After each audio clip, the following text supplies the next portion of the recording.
Wow, looking at the moon, isn't that amazing? People have been looking at that vision for hundreds of years, actually thousands of years. And as recently as 1968, people said, you know what? I want to go to the moon. We can do it. Apollo 7, as we all know, someone actually walked on the moon.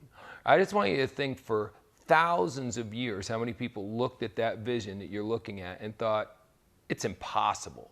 It could never happen. I mean, how ridiculous would it be for somebody to land on the moon, to walk on the moon? Well, to me, I like to study history, so I think of Henry Ford.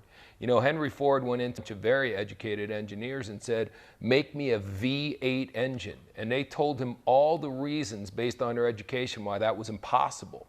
He said, well, that's okay, make one anyway, I'm paying you. They went back, came back and said, it's impossible. He said, I get it, make it anyway. And this went on and on and on. And then finally one day, voila, a V8 engine. Have you ever driven a car with a V8 engine? Of course you have, because he refused to listen to impossible. Then I think of recently, good old Stephen Jobs. I've got my iPad here, and on my iPad, it's glass. Do you know that the Apple engineers came back and told him that that was impossible, that it had to be plastic? Could you imagine how different the use would be on these devices? And it doesn't matter if you have an iPad or a different version of it. The point is, it's glass, and it's only glass because Stephen Jobs did his best Henry Ford impersonation, said, really? I appreciate what you're saying, but go back and make it glass anyway. And they came back with their brilliant degrees and said it's impossible.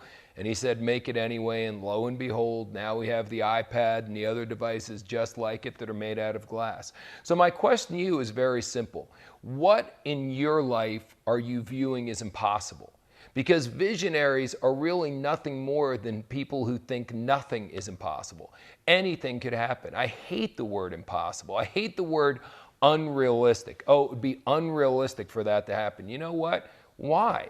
Why is it unrealistic just because it isn't happening right now? You want people to love you the way people love Stephen Jobs. You want people to admire you the way they did Henry Ford or the ones who put together the man walking on the moon. Then step up and try something different. And you know what? Odds are you'll fail, but so what? Try something else. Try something else. Try something else. All you really have to do is one thing that's dramatically different than anyone else has ever done. Be an innovator one time, and financially speaking, you'll be set for life. So just a real simple thought for the day. Look back at that moon, and the next time that you're feeling your task is impossible, go out, take a look at the moon, and realize that anything is possible if you at least are willing to give it a shot. That's all. Got to go. See you next time.